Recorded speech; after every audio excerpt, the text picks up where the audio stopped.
Welcome, everybody. It is the time for the reveal, and I am back. So, did this soap turn out well? Kind of mind it.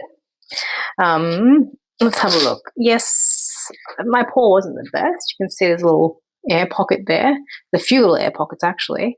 It's okay. Like I said, it's a beginner-friendly pour, so we're not going to hold ourselves to the highest expectation, but I reckon it'll be nice.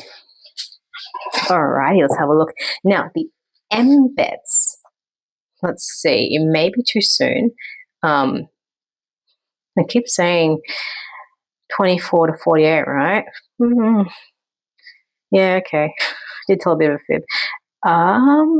Ooh, nice. Actually, we didn't have to worry about the 24 to 48. Let me just remove some of that little excess bit there. Pretty nice. I'm really digging these roses. The only problem is it's so delicate. I may have to find a way to maybe dig it in a little deeper in the next batch of soap. Yeah, I'm loving this. All right. So now you've seen how those embeds turned out. They are pretty much a success. I'm going to leave them alone. Only because if I let them take a bit more time to set, this is very soon. Okay. See how it's a little bit of a mission to pull away from the sides? That is because I have not waited long enough.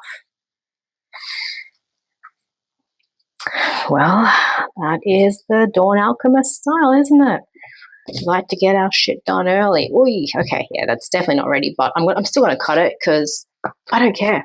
I really don't care. I don't have the time to wait. I'm not going to have another chance until a few days later to cut this. And look, that's what happens. That's the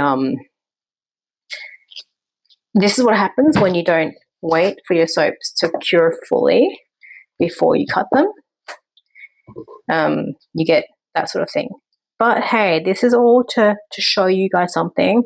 So I'm happy to take that. It's not the worst thing in the world. I've actually cut soap early before. It really isn't terrible. If you do it carefully, you'll be fine.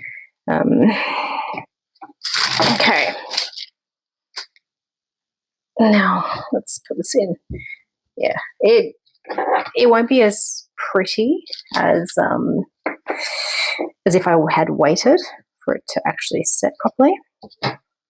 But you know what? That is just how things are. I'm going to try to cut away some of that bit that I botched. All right, I'll show you in a moment. Now, bear with me while I cut this. I'll cut a few, and then you shall see what we have here. The key now is to not move it after I've cut it. Ugh. It's not the best, right? Hey, lesson learned. So, if you're a beginner, not even if you're a beginner, if you're someone who makes soap and you're watching what I'm doing here, you can learn from my mistake. If you are trigger happy and you have to cut your soap way too early, this is the result. So, what did we do for this soap? We have some soap shavings.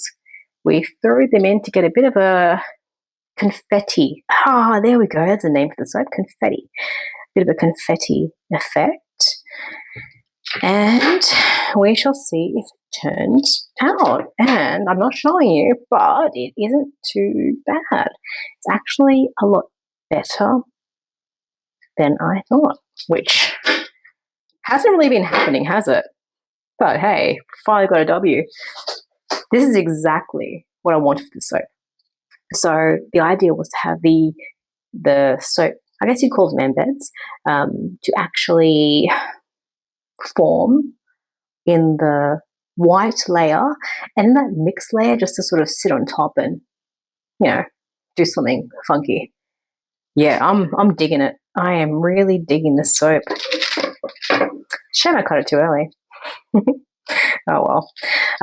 Yeah, realistically, if I was going to make this one properly, I would when I say properly, if I was going to make this one to sell, I would be I would certainly organize it.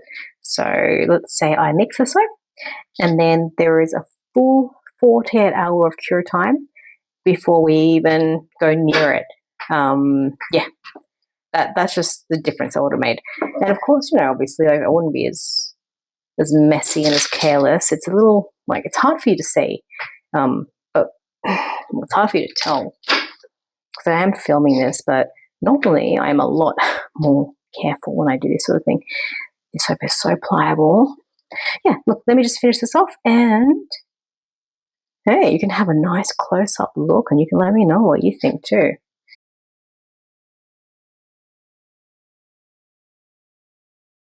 You might want to